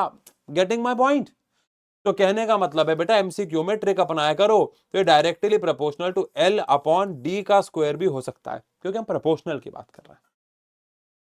यानी मैं यहां पे क्या, अच्छा और बड़ी अच्छी बात यह है कि मुझे यूनिट भी कन्वर्ट करने की जरूरत नहीं है। ऑब्वियस सी बात है, ऑब्वियस सी बात है, मिलीमीटर होगा, क्योंकि ये सारे के सारे मिलीमीटर में और ये सारे के सारे सेंटीमीटर में, तो कन्वर्जन की भी कोई जरूरत नहीं है। बिकॉज अगेन मैं ये देखना चाहता हूं किसके लिए वैल्यू ज्यादा है, मैं एग्जैक्ट न्यूमेरिकल नहीं सॉल्व करना चाहता। आई होप आपको मेरी बात समझ में आ गई है। हमें एल बाय डी स्क्वायर की वैल्यू निकालनी है, उससे समझ में आ जाएगा किसके लिए डेल्टा एल भी ज्यादा है। आ जाओ आप शुरू करते हैं। ये सवाल भी मैंने पेड बैच में कराया हुआ है। आ जाओ भाई शुरू करते हैं। ए वाले के लिए बात करते हैं, एल बाय डी स्क्वायर की वैल्यू निकालते हैं, एल बाय डी स्क्वायर की वैल्यू निकालते हैं। एल है हमारे पास 200, यूनिट कन्वर्जन की कोई जरूरत नहीं, और डी हमारे पास है 0.5 का स्क्वायर, तो 0.25, इसको भी सॉल्व करने की जरूरत नहीं है। ठीक है, सेकंड वाले में हमें फिर से एल बाय डी स्क्वायर की वैल्यू निकालनी है। एल हमारे पास है 200 और डी, अरे देखो अब एक और बात समझो, अरे यार एल भी सबका सेम दे रखा है, एल भी सबका सेम है, तो सबका डी ही तो अलग है। तो बेसिकली हमें को ये देखना है कि जिसके डी स्क्वायर की वैल्यू सबसे ज्यादा आएगी उसके लिए डेल्टा एल सबसे कम होगा, और जिसमें डी स्क्वायर की वैल्यू सबसे कम होगी उसका डेल्टा एल सबसे ज्यादा होगा। तो बेसिकली डायमीटर जिसका सबसे कम है उसके लिए सबसे ज्यादा होगा। अच्छा मैंने ये भी नहीं देखा, क्योंकि क्वेश्चन में ऐसा नहीं बोल रखा था, लेकिन ऑप्शन में सबकी लेंथ भी सेम है। देखो अब अगर सबकी लेंथ भी सेम है तो ये तो अब और आसान हो गया, क्योंकि अगर सबकी लेंथ भी सेम है तो delta L is inversely proportional to, delta L is inversely proportional to 1/d square हो गया, बिकॉज सबके लिए एल भी सेम है। तो बेसिकली जिसका डायमीटर सबसे कम है, जिसका मतलब होगा जिसका डायमीटर सबसे कम है उसके लिए एक्सटेंशन सबसे ज्यादा हो जाएगी। अब डायमीटर सबसे कम इसका है तो इसके लिए एक्सटेंशन सबसे ज्यादा। मैं आपको ये इस फॉर्मेट पे इसलिए कर रहा हूं ताकि आप अपने एंट्रेंस या अपने सीबीएसई के या जो भी आपका स्टेट बोर्ड है उसके एग्जाम के लिए भी आप शॉर्टकट में काम कर सके। एमसीक्यू है ये, न्यूमेरिकल होता, सबकी वैल्यू पुट करते, रेशियो निकालते, आंसर निकालते, और सब्जेक्टिव होता मतलब। तो ठीक है चलो आगे बढ़ते हैं। अब देखो ये सेम क्वेश्चन है, लेकिन यहां पे हीट कंडक्शन की बात हो रही है, यहां पे हीट कंडक्शन की बात हो रही है। तो हीट कंडक्शन के लिए क्या फॉर्मूला होता है देखो, क्या क्या सबके लिए बराबर है, एक बार चेक कर लेते हैं पहले। Which of the following cylindrical rods will conduct most heat in given time? Obviously बात है, when their ends are maintained at the same temperature, यानी कि सेम मटेरियल की वायर है, सेम ही तो है, सेम ही होंगी, और तो कोई गिवन नहीं, ऑब्वियसली बात है। तो भैया कितनी हीट कंडक्ट हो रही है, delta Q by delta T, ये इसका फॉर्मूला हमारे पास होता था के ए डेल्टा टी बाय एल, ठीक है, के ए डेल्टा टी बाय एल। अब दोनों के लिए मटेरियल सेम एज्यूम कर रहे हैं, बिकॉज क्वेश्चन में गिवन नहीं है, मानना ही पड़ेगा। दोनों के लिए डेल्टा टी सेम है, तो यहां पे कितनी हीट कंडक्ट होगी, कितनी हीट कंडक्ट होगी, कितनी हीट कंडक्ट होगी, ये डायरेक्टली प्रोपोर्शनल होगी ए बाय एल के। पिछली बार एल बाय ए था, इस बार ए बाय एल है, ठीक है, उल्टा हो गया, मतलब वो क्वेश्चन ही अलग था, ऑब्वियसली बात है। कितनी हीट कंडक्ट हो रही है पर unit time is directly proportional to area की जगह में अगेन पाई आर स्क्वायर लिख सकता हूं, और पाई अगेन कांस्टेंट है, तो आर स्क्वायर बाय एल। तो बेसिकली मुझे इस बार भी, पर पिछली बार एल बाय आर स्क्वायर था, इस बार आर स्क्वायर बाय एल है, उसकी वैल्यू निकालनी है। लेकिन इस बार सारी वैल्यूज अलग अलग है, तो आओ शुरू हो जाए। सबसे ज्यादा किसमें हो गई, तो जिसमें सबसे ज्यादा आर स्क्वायर बाय एल की वैल्यू आ जाएगी। आओ पहला क्वेश्चन, मतलब पहला आर स्क्वायर बाय एल की वैल्यू निकाल रहे हैं, तो 1 का स्क्वायर बाय 1, 1 का स्क्वायर बाय 1 तो 1 ही आ गया। इसमें 1 का स्क्वायर बाय 2 तो 1 बाय 2 आ गया। इसमें 2 का स्क्वायर बाय 2 2 आ गया, और इसमें 2 का स्क्वायर बाय 1 यानी 4 आ गया। तो सबसे ज्यादा वैल्यू इसमें आ गई, इसका मतलब है सबसे ज्यादा हीट इसमें कंडक्ट होगी। सवाल प्यारा है, मना नहीं कर सकते। चलो आओ आगे बढ़ते हैं, अगले सवाल पे आते हैं। न्यूटन्स लॉ ऑफ कूलिंग का है, मेरे हिसाब से दो इक्वेशन बनेंगे, सॉल्व करना होगा, और चेक करें। Certain quantity of water cools from 70 to 60 in first 5 minutes and 54 in the next 5 minutes. आपको temperature of the surrounding calculate करना है। सुनो, केस 1 बात करते हैं। केस 1 में वो कहां से कहां ठंडा हुआ है, 70 से 60 हुआ है 5 मिनट में। Formula minus delta T by delta T is equal to K average temperature of the body minus surrounding का टेम्परेचर, ठीक है। चेंज इन टेम्परेचर हुआ है 60 minus 70 minus 10 minus minus plus, तो 10 का चेंज आया है। टाइम लगा है आई गेस 5 मिनट लगा था, 5 मिनट का समय लगा है। के पता नहीं है क्या है, और ये होता है एवरेज टेम्परेचर, ये जो आता है हमारे पास थी वो एवरेज टेम्परेचर होता है। तो 70 और 60 का एवरेज टेम्परेचर 65 हो गया, माइनस टी नॉट, ये हमारे पास पहली इक्वेशन आ जाएगी। तो ये आ गया 2 इज इक्वल टू के 65 माइनस टी नॉट, ये हमारे पास पहली इक्वेशन आ गई, डन है। अब यहां से केस 2 में अगर बात करें, तो केस 2 में कह रहे हैं भाई कि इन द नेक्स्ट 5 मिनट्स अगर वो 54 तक जाती है, तो 60 से 54 गई है, ऑब्वियसली बात है। तो फिर से minus delta T by delta T is equal to K T minus T naught, ठीक है। टी नॉट तो सराउंडिंग का टेम्परेचर है, वो तो फिक्स रहेगा। अब डेल्टा टी कितना है भैया, 54 से 60 से 54 गए हो आप, तो 54 माइनस 60, तो माइनस 6 माइनस माइनस प्लस हो गया, तो 6 आ गया। कितना टाइम लगेगा हमें, ये बोल रखा है 5 मिनट ही लगेंगे भाई। नेक्स्ट 5 मिनट में ये काम हुआ है, ये पता नहीं है। एवरेज टेम्परेचर 54 और 60 का कितना हो गया,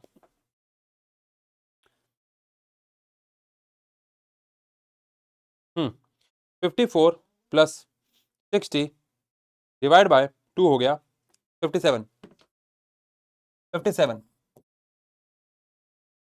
इन दोनों को आपको अब डिवाइड कर देना है, ये हमारी फर्स्ट इक्वेशन थी, ये हमारी सेकेंड इक्वेशन है। इन दोनों को अब आप डिवाइड कर देंगे, तो अगर आप इन दोनों को डिवाइड करेंगे तो आ जाएगा 2 इंटू में 5/6, के से के कैंसिल हो जाएगा, ऊपर आ जाएगा 65 माइनस टी नॉट, नीचे आ जाएगा 57 माइनस टी नॉट, ठीक है। इसको इससे काट देंगे, हमारे पास 3 आ जाएगा। प्लीज इसको सॉल्व करके क्रॉस मल्टीप्लाई कर लेना, हमारे पास टी नॉट की वैल्यू आ जाएगी। अभी टाइम बचाते हैं, ठीक है ना। चलो वीडियो को पॉज करके सॉल्व कर लो। डन है, ओके चलिए आगे बढ़ते हैं। ये अभी कर दूं, यार फिर तुम, मुझे ना मन में वही सवाल रहता है कि तुम कहोगे कराता नहीं है, पूरे पैसे ले, पैसे तो खैर तुमसे लिए भी नहीं मैंने मतलब मैं से अपने पेड बैच में बोलता हूँ ऐसा, कि जब मैं बोलता हूँ ना किसी बच्चे को कि यार इसकी कैलकुलेशन घर जाके कर लेना, तो मेरे मन में आता है कि कहीं बोलेगा पैसे पूरे लेता है पढ़ाता नहीं है। तो खैर आओ चलो, यहाँ पे अगर हमारे पास आ गया 5 इंटू में 57 माइनस टी नॉट, तो वहां पे आ जाएगा हमारे पास 3 इंटू में 65 माइनस टी नॉट। ठीक है, तो यहाँ पे हमारे पास आ जाता है 57 इंटू में 5, तो कि हमारे पास आता है 285 minus 5 T naught is equal to, यहाँ हमारे पास आ जाता है 65 इंटू में 3, जो कि 195 माइनस 3 टी नॉट। ठीक है, तो यहाँ पे आता है 285 माइनस 195, और यहाँ पे हमारे पास आ जाता है 2 टी नॉट, यहाँ पे हमारे पास आ जाता है 2 टी नॉट। तो 285 माइनस 195 डिवाइडेड बाय 2, तो 45 ही हो गया ना। तो यहां से हमारे पास टी नॉट की वैल्यू 45 डिग्री आ गई यार। लो मैंने सॉल्व भी कर दिया, बाकी मैंने किया क्या है, मैथ्स ही लगाई है। अरे बाबू मैथ्स ही तो लगाई है, बोलो डन है क्या? चलो अगले सवाल पे आते हैं। If mass m is vertically suspended from a spring of negligible mass, the system oscillates with frequency n. With frequency n, what would be the frequency of the system if mass 4m is suspended from the same spring? सुनो, same spring का मतलब हो गया कि जो spring constant है, जो spring constant है वो हमारे लिए फिक्स हो गया। ठीक है ना, चलो ठीक है। अब फ्रीक्वेंसी, सबसे पहले टाइम पीरियड का फॉर्मूला 2 पाए अंडर रूट एम बाय के होता है, लेकिन हमें तो फ्रीक्वेंसी पूछा है जिसको इन्होंने एन से रिप्रेजेंट किया है, वो 1 अपॉन टाइम पीरियड होती है, तो उल्टा कर दो, 1 अपॉन 2 पाए अंडर रूट के बाय एम हो जाएगा। यहां तक तो मैंने कोई तिगड़मबाजी करी है नहीं भैया, कुछ भी नहीं किया है। ठीक है, अब फ्रीक्वेंसी आ गई 1 अपॉन 2 पाए अंडर रूट के बाय एम। ठीक है, अब मैंने क्या किया, मास को 4 गुना कर दिया। ओके, नई वाली फ्रीक्वेंसी क्या हो जाएगी, बच्चों वाला सवाल हो गया। तो ये हमारे पास आ गया कि मास हमने 4 गुना कर दिया है, 4 गुना मास कर दिया है, 4 रूट से बाहर आके 2 हो गया, तो नई वाली फ्रीक्वेंसी हो गई हाफ, और अंदर बच गया 1 अपॉन 2 पाए अंडर रूट के बाय एम। इसे पहचानते हो क्या? अरे इसको पहचानते हो क्या? इसे कहीं देखा है क्या पहले? हाँ देखा है, ये हमारी पुरानी फ्रीक्वेंसी है। तो नई वाली फ्रीक्वेंसी पुरानी वाली फ्रीक्वेंसी से आधी हो गई, n/2 आ गया। सही है क्या? चलिए अगले सवाल पे चलते हैं। चलो ऐसा करो, सबसे पहले मुझे कमेंट सेक्शन में बताओ ये कौन सा ग्राफ है, मतलब ये कौन से लॉ को रिप्रेजेंट कर रहा है, Charles law, Boyle's law, Avogadro law, Gay Lussac law, कौन सा लॉ, जल्दी बताओ। In the given volume time graph what is the relationship between pressure P1 and P2, मतलब आपको बताना है कि P1 बड़ा है या P2 बड़ा है। लेकिन ये कौन सा ग्राफ है, क्या ये कांस्टेंट प्रेशर पे वॉल्यूम और टाइम को रिप्रेजेंट, वॉल्यूम और टेम्परेचर को रिप्रेजेंट कर रहा है? हाँ, कांस्टेंट प्रेशर है, कांस्टेंट प्रेशर पे कौन काम करता है, चार्ल्स लॉ। कांस्टेंट प्रेशर पे कौन काम करता है, चार्ल्स लॉ। तो ये चार्ल्स लॉ का ग्राफ है। ठीक है, अब ये वॉल्यूम टेम्परेचर ग्राफ है, इसमें P1 और P2 कोई कांस्टेंट प्रेशर है जिन पे अलग अलग ग्राफ प्लॉट किया गया है। आई होप आपको दिख रहा है, ये P2 के लिए ज्यादा वॉल्यूम है सेम टेम्परेचर पे, P1 के लिए वॉल्यूम कम है, प्रेशर के बढ़ाने पे वॉल्यूम कम हो जाती है, प्रेशर के बढ़ाने पे वॉल्यूम कम हो जाती है।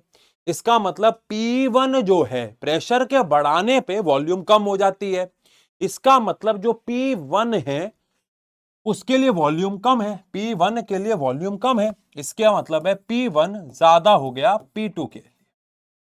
दोबारा, जो P2 है अगर आप उसको देखो तो सेम टेम्परेचर, लाल रंग पे फोकस करना, लाल रंग पे फोकस करना, ये लो लाल रंग को, चलो यहां ले लो, लाल रंग को अगर मैं आगे बढ़ाता हूं तो देखो लाल रंग पे P1 वाले का वॉल्यूम कितना कम है, लेकिन लाल रंग पे P2 वाले का वॉल्यूम कितना ज्यादा है। और वॉल्यूम कम हो जाता है प्रेशर के बढ़ने पे। इसका मतलब है P1 pressure is greater than P2। इसका मतलब है फोर्थ हमारा आंसर हो गया। सही, चार्ल्स लॉ भी रिवाइज हो गया, ग्राफ भी रिवाइज हो गया, क्वेश्चन भी हो गया। आगे बढ़ते हैं। एक ट्रांसवर्स वेव है जो मूव करती है from medium A to medium B. Okay, इन अभी मैंने बताया मीडियम चेंज करने से फ्रीक्वेंसी चेंज नहीं होती। मीडियम ए में जो उसकी वेलोसिटी थी, मीडियम ए में जो उसकी वेलोसिटी थी वो 500 मीटर पर सेकंड थी, और वेवलेंथ उस भाई साहब की 5 मीटर थी। Frequency and the wavelength of the medium B. Medium B में आपको फ्रीक्वेंसी निकालनी है, मैंने अभी आपको बताया था फ्रीक्वेंसी तो सेम ही रहेगी, चाहे मीडियम ए में हो चाहे मीडियम बी में हो। आओ फ्रीक्वेंसी निकाल लेते हैं और वेवलेंथ भी निकाल लेते हैं। अगर मीडियम बी में उसकी वेलोसिटी जो है वो आपको 600 मीटर पर सेकेंड दे रखी है, तो अरे कोई दिक्कत ही नहीं है यार। यहां पे इसकी वेवलेंथ भी निकालनी है, फ्रीक्वेंसी तो सेम ही होगी। आ जाओ, फ्रीक्वेंसी का फॉर्मूला होता है v बाय लेमडा। v हमारे पास कितना है 500, लेमडा हमारे पास 5, 100 हर्ट्स आ गया। फ्रीक्वेंसी ए में फ्रीक्वेंसी बी में सेम रहेगी 100 हर्ट्स। ओके ओके, ये आंसर नहीं है क्या ही उखाड़ लिया हमने। चलो अब हमें निकालनी है वेवलेंथ। फ्रीक्वेंसी का फॉर्मूला वेलोसिटी b अपॉन में वेवलेंथ b। अरे ये तो 100 आ गई ना, लेकिन फ्रीक्वेंसी क्या रहती है कांस्टेंट। मीडियम चेंज होने पे फ्रीक्वेंसी चेंज नहीं होती, लिख लो, लाल रंग से लिख लो, लाल रंग से। मीडियम चेंज होने पे फ्रीक्वेंसी में कोई बदलाव नहीं आता है। अगर ऐसा है तो वेलोसिटी हमारे पास 600 है, लेमडा हमारे पास आ गया 600 डिवाइड बाय 100 यानी कि 6 मीटर। आंसर हमारा 100 और 6 मीटर, यानी कि D is the correct answer. Done है क्या भाई? बढ़िया। चलिए अगले सवाल पे चलते हैं। अरे अरे इजी है ये तो बहुत इजी सवाल है। ये तो फर्स्ट लॉ ऑफ थर्मोडायनेमिक्स के ऊपर सवाल है। Calculate change in internal energy of a system जिसने इतनी हीट एब्जॉर्ब की हो और साथ साथ 500 जूल का काम भी किया हो। ठीक है, आपको इंटरनल एनर्जी में चेंज निकालना है। अगर उसने इतनी हीट एब्जॉर्ब की है और इतने का वर्क डन भी किया। हीट कितनी एब्जॉर्ब की है उसने? 2 किलो कैलोरी की है, 2 किलो कैलोरी। और वर्क डन किया है, वर्क डन किया है तो भैया एनर्जी कम हो जाएगी ना, वर्क डन किया है तो भैया एनर्जी कम हो जाएगी। अब यार देखो यार, मजा नहीं आ रहा, ये किलो कैलोरी में ये जूल में मजा नहीं आ रहा, कन्वर्ट करना पड़ेगा। 2000 है और एक में 4.2 हो गया, 500 माइनस, है ना। कैलकुलेटर की हेल्प ले लेते हैं, आ जाओ। क्या आंसर आ गया भाई? 2000 इंटू में 4.2 माइनस कर दिया मैंने 500, तो 7900 जूल आ गया। ये आंसर आ गया। अरे बोल दो यार, बोल दो यार। हाँ, ये सवाल जब मैंने पढ़ा मुझे लगा कि यार ये सवाल जो है बच्चे कंफ्यूज ना हो। बाकी ये मुश्किल नहीं है, लेकिन इसकी पहली लाइन थोड़ी सी कंफ्यूजिंग थी। देखो, दो लोग हैं, दो लोग मिलके क्या कर रहे हैं, एक रस्सी को खींच रहे हैं। हर एक इंसान 100 न्यूटन की फोर्स लगा रहा है। देखो आपको ना पहले तो ये समझना होगा कि जब हम यंग्स मॉड्यूलस, बल्क मॉड्यूलस, या चलो यंग्स मॉड्यूलस की बात करते हैं, जब हम किसी भी चीज को लेंथ वाइज खींचते हैं या कंप्रेस करते हैं तो हमें वैसे भी दोनों तरफ से ही फोर्स लगानी होती है। आपने लॉज ऑफ मोशन में पढ़ा हुआ है, आप सिंगल तरफ से फोर्स लगा के अनबैलेंस, एक तरफ से फोर्स लगा के अनबैलेंस, आप शेप साइज चेंज नहीं कर सकते हो। तो वैसे भी अगर हम ये बोलते थे कि मैंने इसकी लंबाई को चेंज कर दिया 100 न्यूटन लगा के, तो इसका बेसिकली मतलब है कि मैंने 100 न्यूटन दोनों तरफ से लगाया है। यहां पे मेंशन्ड है, अभी तक जितने भी क्वेश्चन हमने एनसीईआरटी में या कहीं पे भी किए उनमें मेंशन नहीं था, बट ये कॉमन सेंस थी कि मैं इस स्टाइलस पे एक तरफ से 100 न्यूटन लगा के तो इसकी शेप को चेंज नहीं कर सकता हूं। ठीक है, इन शॉर्ट हमें जो फोर्स है वो 100 न्यूटन ही लेनी है, कहने का मतलब मेरा ये है बस। ठीक है, चाहे दो लोग लगा रहे हैं ऑपोजिट से, चाहे मैं एक तरफ से बांध के उसको खींच रहा होता तो एक 100 मैं लगा रहा होता, एक मुझे रिएक्शन से मिल रहा होता। खैर, find the Young's modulus of material of the rope if it extends in length by 1 centimetre. अगर डेल्टा एल आपको 1 सेंटीमीटर यानी 10 टू द पावर -2 मीटर दे रखा है, ओरिजिनल लेंथ यानी एल आपको 2 मीटर दे रखा है, और area of cross section 2 into में 10 की पावर -4 मीटर स्क्वायर दे रखा है। आपको यंग्स मॉड्यूलस निकालना है। अब सवाल कुछ भी नहीं है, क्या होता है यंग्स मॉड्यूलस? फोर्स इंटू में लेंथ, एरिया इंटू में डेल्टा एल। ये तो खाना परोस के दिया है भैया प्लेट में। फोर्स हमारे पास 100 है, एल हमारे पास 2 है, एरिया 2 इंटू में 10 की पावर -4 है और डेल्टा एल -2 है। ठीक है, तो यहां पे हमारे पास क्या आ गया? ऊपर 100 है, नीचे 10 की पावर 6 है माइनस में, तो आ गया 10 की पावर 8 आ गया। ए आंसर हो गया, डन। चलिए आखिरी सवाल। अरे आखिरी सवाल ही हमारा किसके ऊपर है? बर्नौलीज थ्योरम के ऊपर है। निपटाओ, पॉज करो वीडियो को। वीडियो पॉज करो, निपटाओ, फिर मैं कराता हूं। वीडियो पॉज करके निपटा लो, फिर मैं करा रहा हूं। ठीक है, डन है। A plane is in level flight. Level flight का मतलब क्या होता है? लेवल फ्लाइट का मतलब होता है ना वो ऊपर जा रहा है ना वो नीचे जा रहा है। सुन लो, लेवल फ्लाइट का मतलब होता है, लेवल फ्लाइट के ऊपर ही हमारे एनसीईआरटी में 2 क्वेश्चन है। लेवल फ्लाइट का मतलब है नीचे और ऊपर की जो नेट फोर्स है वो 0 हो गई। लेफ्ट राइट की बात नहीं कर रहा हूं, आगे पीछे तो जा ही रहा है। लेवल फ्लाइट है, नीचे और ऊपर की फोर्स बराबर हो गई, यानी जो उसका वेट है वो उसके अपवर्ड फोर्स, जो जो Archimedes principal, Bernoulli theorem, pressure difference बोलो ज्यादा बेहतर रहेगा। तो जो प्रेशर डिफरेंस की वजह से फोर्स लगेगी वो फोर्स mg के बराबर हो गई। ठीक है, कांस्टेंट स्पीड पर चल रहा है and each of its two wings has an area, each of its two wings has an area, यानी जो एक विंग का एरिया है वो 25 मीटर स्क्वायर है। तो टोटल एरिया उसका 50 हो गया ना, 2 है ना। अरे भैया हवाई जहाज में 2 पंख होते हैं। ठीक है, if the speed of the air on the upper and the lower surface, याद होगा बर्नौली थ्योरम, ऊपर स्पीड तेज चलती है, नीचे स्लो चलती है, ऊपर लो प्रेशर नीचे हाई हो जाता है। तो ऊपर की जो स्पीड है v1 अगर मैं मान लूं तो हमारे पास 270 हो गई, 270 किलोमीटर पर आवर हो गई। और नीचे की जो स्पीड है वो 234 किलोमीटर पर आवर हो गई। कन्वर्ट करना पड़ेगा आपको। मास ऑफ द प्लेन निकालना है, डेंसिटी दे रखी है। ठीक है, प्लान क्या है? बहुत ज्यादा बड़ा प्लान है हमारा। तो हम बर्नौली थ्योरम लगाएंगे, बर्नौली थ्योरम, बर्नौली थ्योरम लगाएंगे। देखो प्लान क्या है, बर्नौली थ्योरम से मैं प्रेशर डिफरेंस निकाल सकता हूं। कैसे निकाल सकता हूं प्रेशर डिफरेंस? सुनो, बर्नौली थ्योरम कहती है P1 plus half rho V1 का square plus rho G H is equal to P2 plus half rho V2 का square plus rho G H, क्योंकि हाइट तो सेम है तो रो जी एच से रो जी एच तो क्या हो गया? कैंसिल हो गया। ठीक है, अब अगर मैं इधर हाफ रो V1 का square minus half rho V2 का स्क्वायर कर देता हूं और यहां पे मैं P2 माइनस P1 कर देता हूं, तो क्या मुझे प्रेशर डिफरेंस मिल गया? अरे बोलो, क्या मुझे, ये तो मुझे इधर सॉल्व करना चाहिए था वैसे। क्या मुझे इस पूरे तरीके से प्रेशर डिफरेंस मिल गया? यस, यानी इससे मैं प्रेशर डिफरेंस यानी P2 माइनस P1 निकाल सकता हूं। कैसे भाई? आओ देखो, अब मैं यहां से निकालूंगा pressure difference P2 minus P1 यानी कि डेल्टा P।